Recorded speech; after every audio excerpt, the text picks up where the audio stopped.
மகேங்கரை ஆதார வைத்தியசாலையில் அனுமதிக்கப்பட்ட கர்ப்பிணி தாய் அவரினுடைய பிறந்த பெண் சிசுவும் உயிரிழந்துள்ளதாக தகவல் வெளியாகி இருக்கிறது. கசலக மினிப்பே பகுதியைச் சேர்ந்த 42 வயதுடைய எச்.எம். ஸ்வர்ணமாலா என்ற 2 பிள்ளைகளினுடைய தாய் தான் இவ்வாறு உயிரிழந்திருக்கிறார்.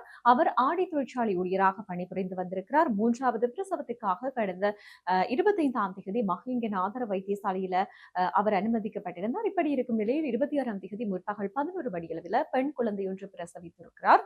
சிசேரியன் மூலமாக குழந்தை பிரசவிக்கப்பட்டதற்கு பிற்பாடு தாயினுடைய நிலைமை மிகவும் கவலைக்கிடமாக இருந்திருந்தது. அப்ப உடனடியாக அவர் பதுளை பொது வைத்தியசாலைக்கு மாற்றப்பட்டிருந்தார். அங்குள்ள தீவிர சிகிச்சை பிரிவில் 11 நாட்கள் சிகிச்சை பெற்று வந்த நிலையில் கடந்த 6ஆம் தேதி அதிகாலை வேளை 5:45 மணியளவில் அவர் உயிரிழந்திருப்பதாக வைத்திய வட்டாரங்கள் தகவல் தெரிவித்திருந்தன.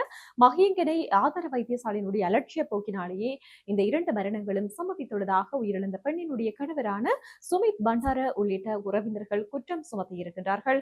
உயிரிழந்த பெண்ணினுடைய வயிற்றில் இருந்த குழந்தை வளமைக்கு மாறாக அதிக வளர்ச்சி அடைந்திருந்ததால அவருக்கு ஆரம்பத்தில் சிகிச்சை அளித்த மருத்துவர்கள் சிசேரியன் அறுவை சிகிச்சை மூலமே பிரசவத்தை மேற்கொள்ள வேண்டும் என தீர்மானித்திருந்தார்கள். இருந்தாலும் அவர் பிரசவத்திற்காக வைத்தியசாலையில் அனுமதிக்கப்பட்ட போது அங்குள்ள மருத்துவர்கள் சாதாரண பிரசவமாக அதனை மேற்கொள்ள முயற்சித்திருக்கின்றார்கள்.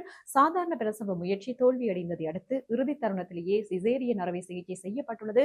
இதன் காரணமாகவே குழந்தை உயிரிழந்ததாகவும் வைத்தியர்களினுடைய அலட்சியத்தினாலேயே இந்த 2 மரணங்களும் நிகழ்ந்துள்ளதாகவும் உறவினர்கள் கடுமையான குற்றச்சாட்டை முன்வைத்து வருகின்றார்கள்.